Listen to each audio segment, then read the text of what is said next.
ਵਿਰਾਸਤ TV live ਦੇਖ ਰਹੇ ਸਾਰੇ ਦਰਸ਼ਕਾਂ ਨੂੰ ਪਿਆਰ ਭਰੀ ਸਤਿ ਸ਼੍ਰੀ ਅਕਾਲ ਜੀ। ਮੈਂ ਹਾਂ ਜੀ ਤੁਹਾਡਾ ਆਪਣਾ ਹੋਸਟ ਤੇ ਦੋਸਤ ਹਰਸ਼ਪ੍ਰੀਤ ਸਿੰਘ। ਦੋਸਤੋ ਆਦੀਪ ਸਿੱਧੂ ਨੇ ਲਾਈਵ ਆ ਕੇ ਕੀਤਾ ਵਿਰੋਧੀਆਂ ਨੂੰ ਵੱਡਾ ਰਿਪਲਾਈ ਤੇ ਕੀਤਾ ਪੰਜਾਬੀ ਸਿੰਗਰ ਬੱਬੂ ਮਾਨ ਨੂੰ ਵੀ ਇੱਕ ਠੋਕਵਾਂ ਰਿਪਲਾਈ।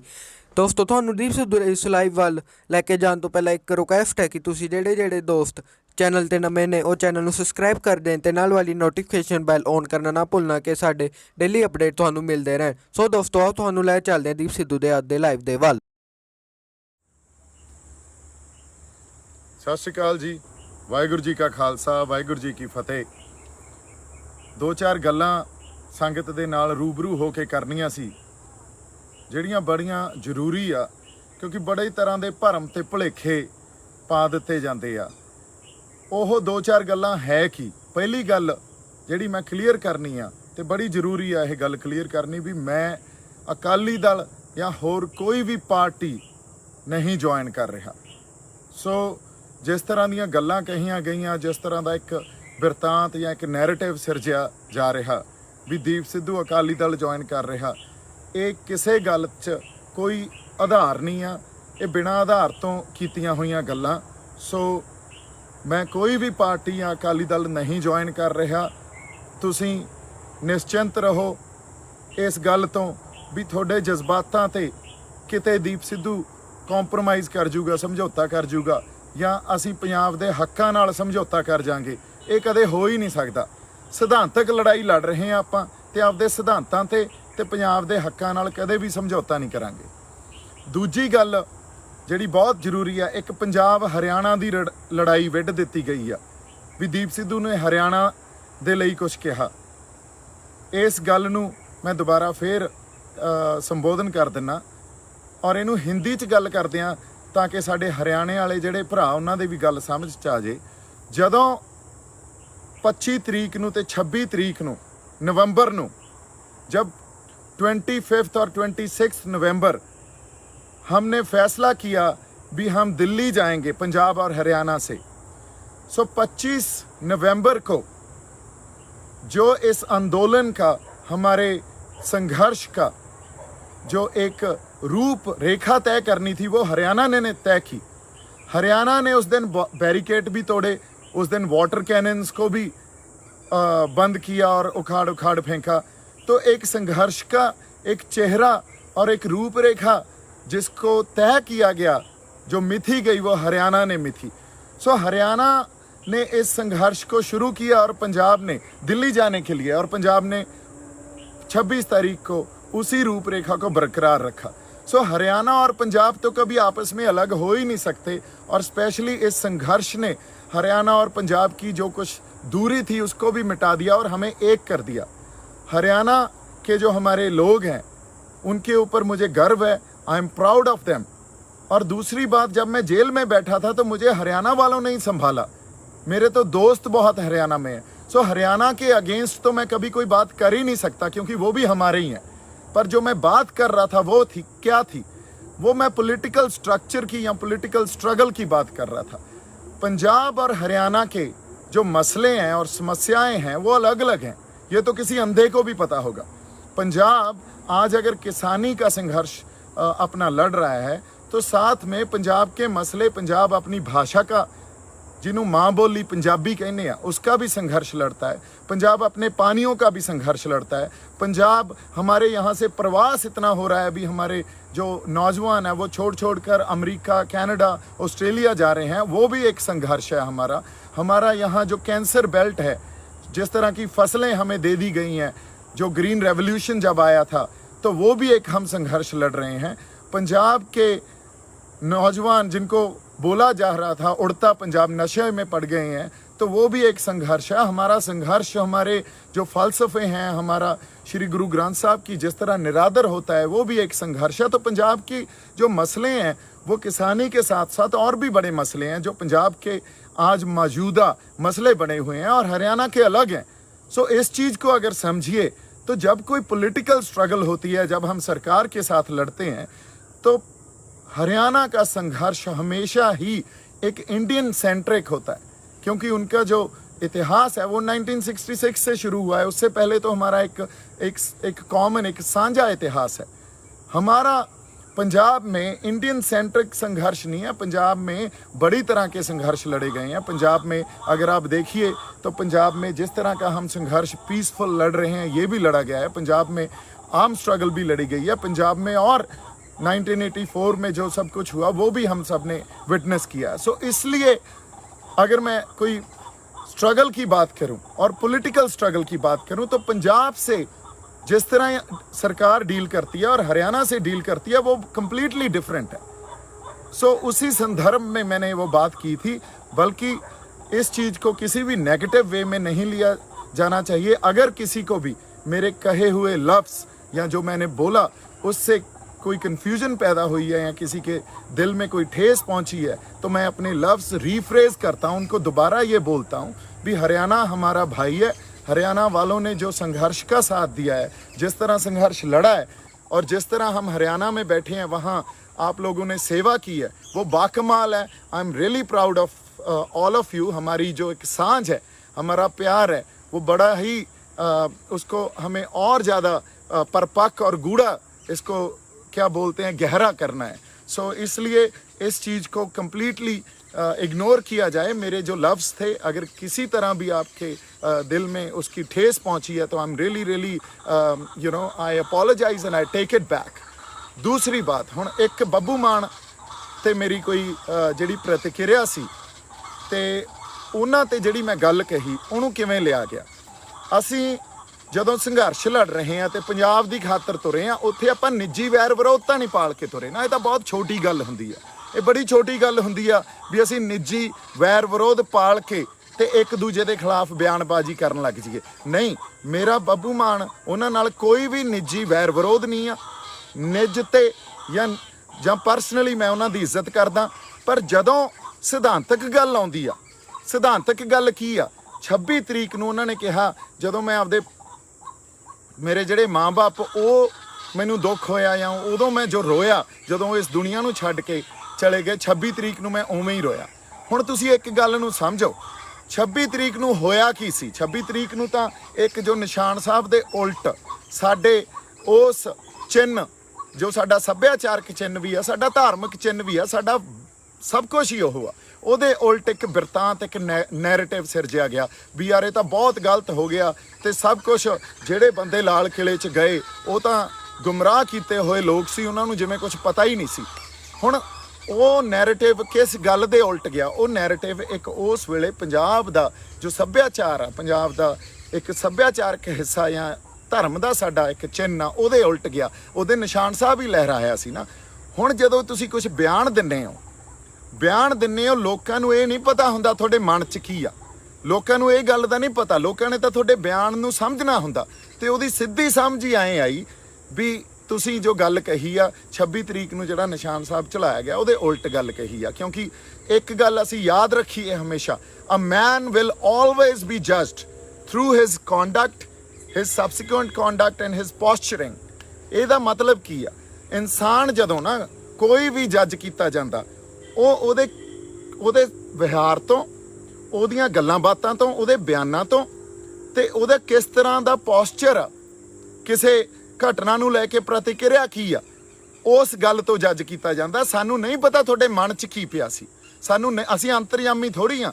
ਫਿਰ ਜਦੋਂ 26 ਤਰੀਕ ਨੂੰ ਤੁਹਾਡਾ ਫਰਜ਼ ਬਣਦਾ ਸੀ ਸਿਧਾਂਤ ਤੇ ਖੜਨਾ, ਸਿਧਾਂਤ ਦੀ ਪਹਿਰਾਦਾਰੀ ਕਰਨੀ, ਉਦੋਂ ਤੁਸੀਂ ਕਨਫਿਊਜ਼ਡ ਸਟੇਟਮੈਂਟ ਦੇ ਰਹੇ ਹੋ ਤੇ ਫਿਰ ਉਹਨੂੰ ਕਲੈਰੀਫਾਈ ਕਰ ਰਹੇ ਹੋ ਵੀ ਨਹੀਂ ਜੀ ਮੈਂ ਆਹ ਨਹੀਂ ਕਿਹਾ ਸੀ, ਮੈਂ ਤਾਂ ਆਹ ਕਿਹਾ ਸੀ।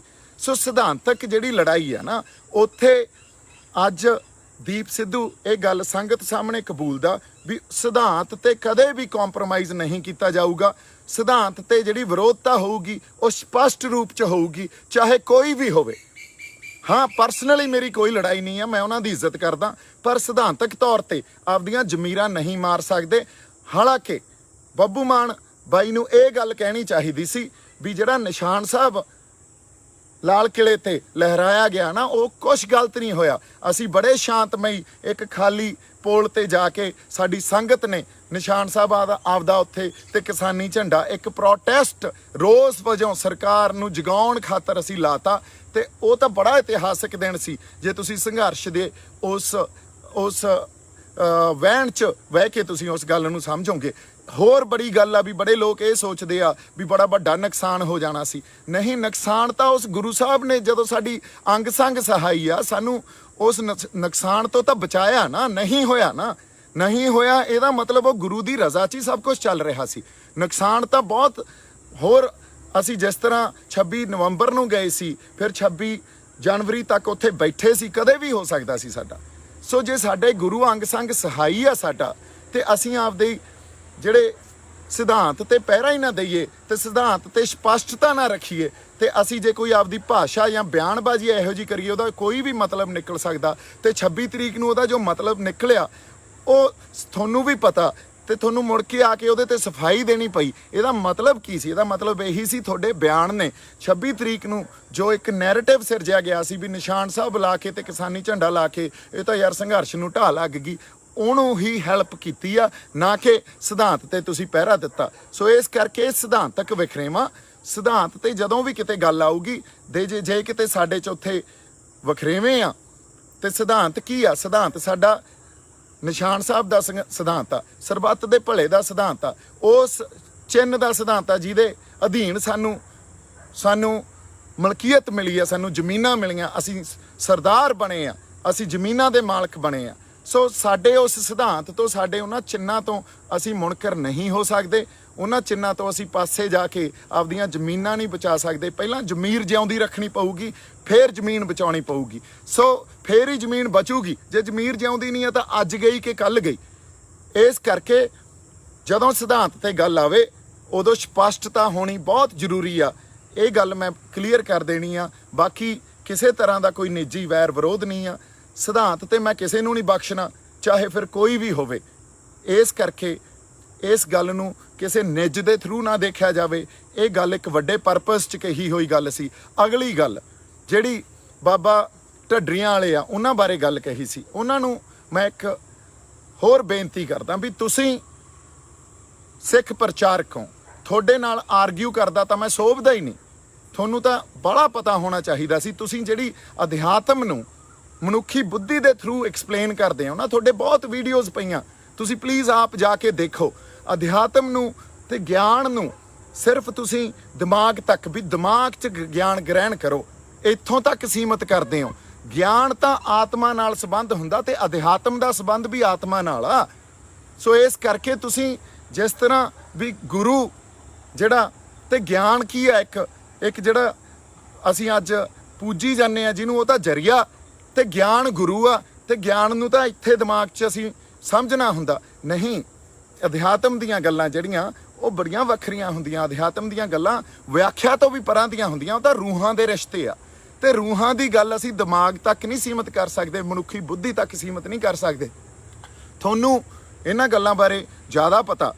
ਸੋ ਇਸੇ ਕਰਕੇ ਜੇ ਮੈਂ ਤੁਹਾਡੇ ਨਾਲ ਇਹ ਗੱਲ ਕਰ ਰਿਹਾ ਤਾਂ ਮੈਂ ਦੁਬਾਰਾ ਕਹਿਣਾ ਵੀ ਮੈਂ ਤੁਹਾਡੇ ਨਾਲ ਆਰਗਿਊ ਕਰਦਾ ਸੋਭਦਾ ਨਹੀਂ। ਇੱਕ ਨਾ ਤੁਸੀਂ ਸਰਕਾਰ ਦੀਆਂ ਐਨਕਾਂ ਲਾ ਕੇ ਪਾਸੇ ਰੱਖੋ। ਸਰਕਾਰ ਜਿਵੇਂ ਗੱਲਾਂ ਨੂੰ ਦੇਖਦੀ ਆ ਜਾਂ ਡਿਫਾਈਨ ਕਰਦੀ ਆ, ਉਸ ਤਰ੍ਹਾਂ ਤੁਸੀਂ ਗੁਰੂ ਨੂੰ ਤੇ ਗਿਆਨ ਨੂੰ ਡਿਫਾਈਨ ਨਾ ਕਰੋ। ਜਾਂ ਜਿਵੇਂ ਤੁਸੀਂ ਕਿਹਾ ਵੀ ਇਹ ਗਰਮ ਖਿਆਲੀਏ, ਨਹੀਂ, ਮੈਂ ਤੁਹਾਨੂੰ ਬਾਬਾ ਜੀ ਗੱਲ ਇਹ ਕਹਿਣਾ, ਬੇਨਤੀ ਕਰਦਾ ਵੀ ਗਰਮ ਖਿਆਲੀ ਕੁਛ ਨਹੀਂ ਹੁੰਦਾ, ਨਰਮ ਖਿਆਲੀ ਵੀ ਕੁਛ ਨਹੀਂ ਹੁੰਦਾ। ਕਈ ਬੰਦਿਆਂ ਨੇ ਸਾਰੀ ਉਮਰ ਸੋਟੀ ਨਹੀਂ ਕਿਸੇ ਦੇ ਮਾਰੀ ਹੁੰਦੀ, ਉਹ ਬੜੇ ਵੱਡੇ ਯੋਧੇ ਬਣ ਜਾਂਦੇ ਆ, ਹਨਾ। ਉਹ ਸਰਕਮਸਟੈਂਸਸ ਕੀ ਆ, ਸਿਚੁਏਸ਼ਨ ਕੀ ਆ, ਉਹਨਾਂ ਦਾ ਪ੍ਰੇਰਨਾ ਦਾ ਸਰੋਤ ਕੀ ਆ, ਇਹ ਗੱਲ ਡਿਸਾਈਡ ਕਰਦੀ ਆ ਵੀ ਉਸ ਵੇਲੇ ਉਹ ਗਰਮ ਖਿਆਲੀ ਆ ਕਿ ਨਰਮ ਖਿਆਲੀ ਆ। ਸੋ ਇਹ ਤਾਂ ਸਰਕਾਰ ਦੀਆਂ ਬਣਾਈਆਂ ਹੋਈਆਂ, ਇਹ ਕੰਪਾਰਟਮੈਂਟਲਾਈਜੇਸ਼ਨ ਕੀਤੀ ਹੋਈ ਆ ਸਰਕਾਰ ਦੀ, ਜਾਂ ਜਿਹੜਾ ਸਟੇਟ ਆ ਇਹ ਉਹਨਾਂ ਦੀ ਕੰਪਾਰਟਮੈਂਟਲਾਈਜੇਸ਼ਨ ਜਾਂ ਉਹਨਾਂ ਦੀ ਬਾਈਨਰੀਜ਼ ਜਾਂ ਧਿਰਾਂ ਕ੍ਰੀਏਟ ਕੀਤੀਆਂ ਹੋਈਆਂ ਵੀ ਆਹ ਫਲਾਨਾ ਨਰਮ ਖਿਆਲੀ ਆ ਤੇ ਆਹ ਗਰਮ ਖਿਆਲੀ ਆ। ਅਦਰਵਾਈਜ਼ ਸਰਕਮਸਟੈਂਸਸ ਡਿਸਾਈਡ ਕਰਦੇ ਆ ਬੰਦੇ ਦਾ ਬਿਹੇਵੀਅਰ ਕੀ ਆ ਤੇ ਉਸ ਬਿਹੇਵੀਅਰ ਦੇ ਨਾਲ ਤੁਸੀਂ ਐਕਸ਼ਨ ਕੀ ਲੈ ਰਹੇ ਹੋ। ਸੋ ਮੇਰੀ ਬੇਨਤੀ ਇੰਨੀ ਆ, ਜਿਸ ਤਰ੍ਹਾਂ ਤੁਸੀਂ ਆ ਨਵੇਂ ਗਿਆਨ ਵਿਗਿਆਨ ਜਾਂ ਮਾਡਰਨ ਐਜੂਕੇਸ਼ਨ ਦੇ ਥਰੂ ਅਧਿਆਤਮ ਨੂੰ, ਗੁਰੂ ਨੂੰ ਤੇ ਗਿਆਨ ਨੂੰ ਡਿਫਾਈਨ ਕਰਦੇ ਹੋ, ਇਹਦੇ ਬਾਰੇ ਤੁਹਾਨੂੰ ਇੱਕ ਵਾਰੀ ਦੁਬਾਰਾ ਆਪ ਸੋਚਣਾ ਚਾਹੀਦਾ ਜੀ। ਤੀਜੀ ਗੱਲ ਜਿਹੜੀ ਬੜੀ ਜ਼ਰੂਰੀ ਹੈ, ਇੱਕ ਹੋਰ ਗੱਲ ਆਪਣੀ ਕਰਨੀ ਆ ਵੀ ਅੱਜ ਤੱਕ ਮੈਂ ਇਹ ਕਹਿੰਦਾ ਆ ਰਿਹਾ, ਸੰਘਰਸ਼ ਸਾਡਾ ਸਾਂਝਾ, ਅਸੀਂ ਇਕੱਠੇ ਹੋ ਕੇ ਲੜੀਏ। ਚਲੋ ਪੁਰਾਣੀਆਂ ਗੱਲਾਂ ਜੋ ਹੋ ਗਈਆਂ ਉਹਦੇ ਤੇ ਮਿੱਟੀ ਪਾਈਏ, ਇਕੱਠੇ ਹੋ ਕੇ ਲੜੀਏ, ਏਕੇ 'ਚ ਰਹਿ ਕੇ ਲੜੀਏ। ਤੁਸੀਂ ਵੇਖੋ ਡਿਬਡਿਬਾ ਸਾਹਿਬ, ਨਵਰੀਤ ਨੇ ਆਪਦੀ ਜਾਨ ਵਾਰ ਗਿਆ। ਉਹ ਡਿਬਡਿਬਾ ਸਾਹਿਬ ਵੀ ਉੱਥੋਂ ਸੰਘਰਸ਼ ਤੋਂ ਉਹਨਾਂ ਦਾ ਦਿਲ ਟੁੱਟਿਆ। ਉਹ ਮੈਨੂੰ ਐਂ ਲੱਗਦਾ, ਇਹ ਮੇਰੀ ਅੰਡਰਸਟੈਂਡਿੰਗ ਆ, ਹੋ ਸਕਦਾ ਮੈਂ ਗਲਤ ਵੀ ਹੋਵਾਂ, ਪਰ ਉਹ ਸੰਘਰਸ਼ ਤੋਂ ਪਾਸੇ ਹੋ ਗਏ ਜਾਂ ਕੀਤੇ ਗਏ। ਜਿਹੜੇ ਬੰਦੇ ਜਿਨ੍ਹਾਂ ਦੇ ਪਰਿਵਾਰ ਜਾਨ ਮਾਰ ਗਏ, ਆਪਦੀ ਵਾਰ ਗਏ ਸੰਘਰਸ਼ ਤੋਂ, ਜਿਨ੍ਹਾਂ ਨੇ ਕੁਰਬਾਨੀਆਂ ਕਰਤੀਆਂ, ਅਸੀਂ ਉਹਨਾਂ ਨੂੰ ਕਿਵੇਂ ਦਰਕਿਨਾਰ ਕਰ ਸਕਦੇ ਹਾਂ? ਸੋ ਏਕੇ 'ਚ ਰਹਿ ਕੇ ਇਕੱਠੇ ਹੋ ਕੇ ਅਸੀਂ ਸੰਘਰਸ਼ ਲੜੀਏ। ਅੱਜ ਸਾਡੇ ਕਿਸੇ ਬੰਦੇ ਤੇ, ਅੱਜ ਮੈਂ ਜਿਵੇਂ ਲੱਖੇ ਦੇ ਘਰੇ ਜਾ ਕੇ ਮਾਤਾ ਨੂੰ ਤੇ ਬਾਪੂ ਜੀ ਨੂੰ ਮਿਲ ਕੇ ਆਇਆ, ਸਿਰਫ ਪਰਿਵਾਰ ਨੂੰ ਇੱਕੋ ਹੀ ਗੱਲ ਕਹਿ ਕੇ ਆਇਆ ਵੀ ਅਸੀਂ ਐਜ਼ ਆ ਫੈਮਿਲੀ ਤੁਹਾਡੇ ਨਾਲ ਆ ਜੀ। ਇਹ ਗੱਲਾਂ ਆਪਾਂ ਨੂੰ ਨਜਿੱਠਣੀਆਂ ਪੈਣੀਆਂ, ਇਕੱਠੇ ਰਲ ਮਿਲ ਕੇ ਨਜਿੱਠਣੀਆਂ ਪੈਣੀਆਂ। ਸੋ ਕੋਈ ਗੱਲ ਨਹੀਂ, ਜੇ ਕੱਲ ਨੂੰ ਕੋਈ ਭੀੜ ਪੈਂਦੀ ਆ ਤਾਂ ਮੈਂ ਸਿਰਫ ਇੱਕ ਫੋਨ ਕਾਲ ਅਵੇ ਆ, ਤੇ ਤੁਸੀਂ ਜਦੋਂ ਵੀ ਮੇਰੇ ਨਾਲ ਕਿਸੇ ਵੀ ਤਰ੍ਹਾਂ ਗੱਲ ਕਰ ਸਕਦੇ ਹੋ। ਤੇ ਬਾਕੀ ਮੈਂ ਉਹ ਸਾਰੇ ਪ੍ਰੋਸੈਸ ਚੋਂ ਲੰਘਿਆ ਆ। ਹਜੇ ਲੱਖੇ ਨੇ ਫੇਸ ਕਰਨਾ, ਜਾਂ ਤਾਂ ਬਾਰ-ਬਾਰ ਗੱਲ ਨਿਬੜਦੀ ਆ ਤਾਂ ਬਾਹਲੀ ਵਧੀਆ ਗੱਲ ਆ। ਪਰਮਾਤਮਾ ਅਕਾਲ ਪੁਰਖ ਵਾਹਿਗੁਰੂ ਜਿਹੜਾ ਉਹ ਮਿਹਰ ਕਰਦੇ, ਜੇ ਨਹੀਂ ਨਿਬੜਦੀ ਤਾਂ ਆਪਾਂ ਨਾਲ ਖੜੇ ਆ। ਸੋ 3-4 ਜਿਹੜੀਆਂ ਗੱਲਾਂ ਆਪਣੀਆਂ ਕਰਨੀਆਂ ਬੜੀਆਂ ਜ਼ਰੂਰੀ ਸੀ। ਇੱਕ ਤਾਂ ਮੈਂ ਕੋਈ ਪਾਰਟੀ ਨਹੀਂ ਜੁਆਇਨ ਕਰ ਰਿਹਾ। ਦੂਜਾ, ਹਰਿਆਣੇ ਤੇ ਪੰਜਾਬ 'ਚ ਬਹੁਤ ਗੂੜੀ ਸਾਂਝ ਆ, ਤੇ ਉਸ ਸਾਂਝ ਨੂੰ ਅਸੀਂ ਹੋਰ ਗੂੜਾ ਕਰਨਾ। ਅਸੀਂ ਇੱਕ ਦੂਜੇ ਦੇ ਪੂਰਕ ਆ, ਇੱਕ ਦੂਜੇ ਤੋਂ ਵੱਖ ਨਹੀਂ ਹੋ ਸਕਦੇ ਕਦੇ ਵੀ। ਤੇ ਸਾਨੂੰ ਹਰਿਆਣੇ ਵਾਲੇ ਬਾਈਆਂ ਤੇ ਸਾਡਿਆਂ ਤੇ ਮਾਣ ਆ ਤੇ ਹਮੇਸ਼ਾ ਹੀ ਰਹੂਗਾ। ਤੀਜਾ, ਬੱਬੂ ਮਾਨ ਨਾਲ ਮੇਰਾ ਕੋਈ ਨਿੱਜੀ ਵੈਰ ਵਿਰੋਧ ਨਹੀਂ ਆ। ਉਹ ਗੱਲ ਸਿਧਾਂਤਕ ਆ, ਗੱਲ ਜ਼ਮੀਰਾਂ ਦੀ ਆ। ਉਹ ਜਦੋਂ ਬਿਆਨ ਦੇਣ ਤਾਂ ਉਹ ਡਟ ਕੇ ਸਪਸ਼ਟ ਰੂਪ 'ਚ ਬਿਆਨ ਦੇਣ। ਤੁਸੀਂ ਆਪ ਇਸ ਗੱਲ ਦਾ ਫੈਸਲਾ ਕਰ ਸਕਦੇ ਹੋ ਜੇ ਮੈਂ ਕੋਈ ਗਲਤ ਗੱਲ ਕਹੀ ਹੋਵੇ। ਚੌਥੀ, ਜਿਹੜੇ ਢੱਡਰੀਆਂ ਵਾਲੇ ਬਾਬੇ ਆ, ਉਹਨਾਂ ਨੇ ਜਿਸ ਤਰ੍ਹਾਂ ਧਰਮ ਨੂੰ, ਜਿਸ ਤਰ੍ਹਾਂ ਗੁਰੂ ਨੂੰ, ਗਿਆਨ ਨੂੰ, ਅਧਿਆਤਮ ਨੂੰ ਡਿਫਾਈਨ ਕੀਤਾ, ਉਹ ਇੱਕ ਨਵੇਂ ਗਿਆਨ ਵਿਗਿਆਨ ਤੇ ਇੱਕ ਮਾਡਰਨ ਜਿਹੜੀ ਇਹ ਐਜੂਕੇਸ਼ਨ ਚੱਲ ਰਹੀ ਆ ਉਸ ਆਧਾਰ ਤੇ ਡਿਫਾਈਨ ਕਰੀ ਜਾਂਦੇ ਆ। ਪਰ ਇਹ ਗੱਲਾਂ ਜਿਹੜੀਆਂ, ਇਹ ਰਮਜ਼ਾਂ ਜਿਹੜੀਆਂ, ਇਹਨਾਂ ਨੂੰ ਸਮਝਣ ਵਾਸਤੇ ਮੈਨੂੰ ਐਂ ਲੱਗਦਾ ਵੀ ਉਹ ਵਾਕਈ ਕੋਈ ਬ੍ਰਹਮ ਗਿਆਨੀ ਹੀ ਵਿਆਖਿਆ ਕਰ ਸਕਦਾ, ਸਾਡੇ ਕਿੱਥੇ ਵੱਸ ਦੀ ਗੱਲ ਆ। ਸੋ ਉਹਨਾਂ ਨੂੰ ਮੈਂ ਇੱਕ ਵਾਰੀ ਇਹ ਵੀ ਗੱਲ ਕਹਿਣਾ ਵੀ ਬੜੇ ਸੰਗਤ ਦੇ ਮਨਾਂ 'ਚ ਜਦੋਂ ਤੁਸੀਂ ਇਹੋ ਜਿਹੀਆਂ ਗੱਲਾਂ ਕਰਦੇ ਹੋ ਉਦੋਂ ਦੁੱਖ ਹੁੰਦਾ, ਪਰ ਕੋਈ ਕਹਿੰਦਾ ਨਹੀਂ। ਤੇ ਮੈਂ ਆ ਕੇ ਇਹ ਗੱਲਾਂ ਛੇੜ ਲੀਆਂ। ਇਸ ਲਈ ਮੈਨੂੰ ਬਹੁਤ ਬੰਦੇ ਇਹ ਵੀ ਕਹਿ ਰਹੇ ਆ ਵੀ ਬਾਈ ਇੰਨੇ ਫਰੰਟ ਇੱਕੋ ਵਾਰੀ ਖੋਲਤੇ ਯਾਰ। ਬਾਈ ਜੀ, ਜਦੋਂ ਸਿਧਾਂਤ ਤੇ ਗੱਲ ਆਊਗੀ ਉਦੋਂ ਚਾਹੇ 15-20-100 ਫਰੰਟ ਕਿਹੜਾ ਨਾ ਇਕੱਠੇ ਖੁੱਲ੍ਹ ਜਾਣ, ਉਦੋਂ ਸਰਕਾਰ ਨਾਲ ਵੀ ਲੜਾਂਗੇ ਤੇ ਉਹਨਾਂ ਬੰਦਿਆਂ ਨਾਲ ਵੀ ਲੜਾਂਗੇ ਜਿਹੜੇ ਬੰਦੇ ਸਿਧਾਂਤ ਤੇ ਪਹਿਰਾ ਨਹੀਂ ਦਿੰਦੇ। ਸੋ ਸਿਧਾਂਤਕ ਵਿਰੋਧਤਾ ਜਾਰੀ ਰਹੂਗੀ, ਸਪਸ਼ਟ ਤੇ ਖੁੱਲ੍ਹੇ ਰੂਪ 'ਚ ਜਾਰੀ ਰਹੂਗੀ। ਅਦਰਵਾਈਜ਼ ਨਿੱਜੀ ਤੌਰ ਤੇ ਕਿਸੇ ਨਾਲ ਕੋਈ ਵੈਰ ਵਿਰੋਧ ਨਹੀਂ ਆ। ਸੰਘਰਸ਼ ਅਸੀਂ ਏਕੇ 'ਚ ਰਹਿ ਕੇ ਲੜੀਏ, ਏਕਾ ਹੀ ਸਾਡੀ ਤਾਕਤ ਆ, ਤੇ ਉਸੇ ਆਧਾਰ ਤੇ ਅਸੀਂ ਜਿੱਤ ਆਪਦੀ ਉੱਥੋਂ ਲੈ ਕੇ ਪੰਜਾਬ ਨੂੰ ਤੇ ਆਪਦੇ ਘਰਾਂ ਨੂੰ ਵਾਪਸ ਆ ਸਕਦੇ ਹਾਂ। ਇੰਨੀਆਂ ਕੁ ਗੱਲਾਂ ਮੈਂ ਤੁਹਾਡੇ ਨਾਲ ਕਰਨੀਆਂ ਸੀ। ਬਾਕੀ ਜਿਹੜੇ ਸਾਡੇ ਸਿੰਗਰ ਭਰਾਵਾਂ ਨੇ ਸਾਥ ਦਿੱਤਾ, ਉਹਨਾਂ ਦੇ ਨਾਲ ਤਾਂ ਹਮੇਸ਼ਾ ਹੀ ਖੜੇ ਆ। ਪਰ ਕਈ ਬੰਦਿਆਂ ਨੇ ਜਿਨ੍ਹਾਂ ਨੇ ਨਹੀਂ ਸਾਥ ਦਿੱਤਾ, ਜਿਨ੍ਹਾਂ ਨੇ, ਪੰਜਾਬ ਦੇ ਲੋਕਾਂ ਨੇ ਤੁਹਾਡਾ ਪ੍ਰੋਫੈਸ਼ਨ ਵੀ, ਤੁਹਾਡਾ ਸਭ ਕੁਝ ਚਲਾਇਆ। ਤੁਸੀਂ ਪੰਜਾਬ ਤੇ ਜਦੋਂ ਭੀੜ ਪਈ ਆ ਤਾਂ ਕਲਾਕਾਰ ਭਾਈਚਾਰੇ ਨੇ ਜਿਹੜੇ ਨੇ ਸਾਥ ਦਿੱਤਾ ਬਾਈ ਜੀ, ਉਹ ਤਾਂ ਨਾਲ ਹੀ ਆ। ਜਿਨ੍ਹਾਂ ਨੇ ਨਹੀਂ ਦਿੱਤਾ ਉਹਨਾਂ ਨੂੰ ਫਿਰ ਆਪ ਸੋਚ ਲੈਣੀ ਚਾਹੀਦੀ ਆ ਗੱਲ। ਪਰ ਜੇ ਮੈਂ ਫਿਰ ਵੀ ਕਿਸੇ ਟੋਟੈਲਿਟੀ 'ਚ ਮੇਰੇ ਤੋਂ ਇਹ ਗੱਲ ਹੋ ਗਈ ਹੋਵੇ ਵੀ ਸਾਡੇ ਸਿੰਗਰ ਵੀ ਨਾਲ ਨਹੀਂ ਆ, ਨਹੀਂ, ਉਹ ਵੀ ਮੈਂ ਗੱਲ ਨੂੰ ਦੁਬਾਰਾ ਰੀਫਰੇਜ਼ ਕਰਦਾ।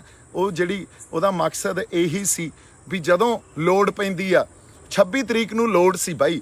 26 ਤਰੀਕ ਨੂੰ ਲੋੜ ਕਿਉਂ ਸੀ? ਤੁਸੀਂ ਇਹ ਵੇਖੋ, ਉਸ ਵੇਲੇ ਸਰਕਾਰ ਨੇ ਇੱਕ ਨੈਰੇਟਿਵ ਚਲਾਇਆ। ਉਹ ਨੈਰੇਟਿਵ ਕੀ ਸੀ? ਨਿਸ਼ਾਨ ਸਾਹਿਬ ਨੂੰ ਉੱਥੋਂ, ਜਾਂ ਇੱਕ ਸਾਡੇ ਫਲਸਫੇ ਨੂੰ, ਸਿੱਖ ਫਲਸਫੇ ਨੂੰ, ਕੌਮ ਦੇ ਫਲਸਫੇ ਨੂੰ ਉੱਥੋਂ ਗਾਇਬ ਹੀ ਕਰ ਦੇਣਾ। ਇੱਕ ਵਾਰੀ ਤਾਂ ਇਸ ਨੈਰੇਟਿਵ 'ਚ ਸਾਡੀ ਲੀਡਰਸ਼ਿਪ ਵੀ ਆਈ, ਉਹਨਾਂ ਨੇ ਸਾਥ ਦਿੱਤਾ। ਹੁਣ ਉਦੋਂ ਤਾਂ ਉੱਥੇ ਹੋ ਸਕਦਾ ਸਾਡੇ ਬੰਦੇ ਆਈਸੋਲੇਟ ਹੋ ਗਏ ਹੁਣ, ਨਿਸ਼ਾਨ ਸਾਹਿਬ ਵੀ ਘਟ ਗਏ ਹੁਣ, ਤੇ ਅਸੀਂ ਦੇਖਿਆ ਵੀ ਉੱਥੇ ਨਿਸ਼ਾਨ ਸਾਹਿਬ ਸੰਸਕਾਰ ਵੀ ਹੋਏ ਉਸੇ ਡਰ 'ਚੋਂ, ਜਿਹੜਾ ਡਰ ਮਾਨਸਿਕਤਾ 'ਚ ਪਾਤਾ। ਪਰ ਲੌਂਗ ਰਨ 'ਚ ਤੁਸੀਂ ਦੇਖੋਗੇ ਤਾਂ ਲੌਂਗ ਰਨ 'ਚ ਅੱਜ ਸਾਡੀ ਲੀਡਰਸ਼ਿਪ ਨੂੰ ਚਿੱਠੀਆਂ ਲਿਖਣੀਆਂ ਪੈ ਰਹੀਆਂ, ਅਗਲੇ ਤਾਂ ਮੀਟਿੰਗ ਲਈ ਨਹੀਂ ਸਾਨੂੰ ਬੁਲਾ ਰਹੇ। ਸੋ ਤੁਸੀਂ ਗੱਲਾਂ ਨੂੰ ਜੇ ਆਪਾਂ ਸਮਝਾਂਗੇ ਨਹੀਂ, ਗੱਲਾਂ ਨੂੰ ਵਿਚਾਰਾਂਗੇ ਨਹੀਂ, ਤੇ ਅਸੀਂ ਗੱਲਾਂ ਨੂੰ ਜਦੋਂ ਇੱਕ ਉਸ ਕਟਹਿਰੇ 'ਚ ਪਾ ਕੇ ਨਹੀਂ ਦੇਖਾਂਗੇ ਜਿਹੜਾ ਵਿਵੇਕ ਸਾਨੂੰ ਗੁਰੂ ਸਾਹਿਬ ਨੇ ਦਿੱਤਾ, ਫਿਰ ਸਾਡੇ ਪੱਲੇ ਕੁਛ ਨਹੀਂ ਪੈਣਾ। ਫਿਰ ਆਈਂ ਤੁਰਦੇ ਫਿਰਦੇ ਅਸੀਂ ਟਾਈਮ ਹੀ ਪਾਸ ਕਰਾਂਗੇ। ਮੇਰੇ ਵੱਲੋਂ ਬਹੁਤ ਸਾਰਾ ਪਿਆਰ ਤੇ ਸਤਿਕਾਰ, ਜਿਉਂਦੇ ਵਸਦੇ ਰਹੋ। ਮੈਂ ਕਦੇ ਵੀ ਕਿਸੇ ਦੇ ਉਲਟ ਨਿੱਜ ਦੇ ਤੌਰ ਤੇ ਜਾ ਕੇ ਕਦੇ ਵੀ ਗੱਲ ਨਹੀਂ ਕਰ ਸਕਦਾ। ਮੇਰਾ ਜਿਹੜਾ ਵਿਰੋਧ ਜਾਂ ਮੇਰਾ ਕਿਸੇ ਤਰ੍ਹਾਂ ਦੀ ਵੀ ਕੋਈ ਸਟੇਟਮੈਂਟ ਹੋਊਗੀ ਉਹ ਸਿਧਾਂਤ ਦੇ ਆਧਾਰ ਤੇ ਹੋਊਗੀ। ਨਿੱਜੀ ਮੇਰੀ ਕੋਈ ਲੜਾਈ ਨਹੀਂ ਆ, ਸਾਡੀ ਲੜਾਈ ਪੰਜਾਬ ਦੀ ਆ। ਪੰਜਾਬ ਲਈ ਖੜੇ ਆ ਤੇ ਪੰਜਾਬ ਲਈ ਲੜ ਰਹੇ ਆ, ਆਪਦੀ ਧਰਤੀ ਆਪਦੇ ਲੋਕਾਂ ਲਈ ਲੜ ਰਹੇ ਆ। ਇਸ ਲਈ ਵਚਨਬੱਧ ਆ। ਵਾਹਿਗੁਰੂ ਜੀ ਕਾ ਖਾਲਸਾ, ਵਾਹਿਗੁਰੂ ਜੀ ਕੀ ਫਤਿਹ।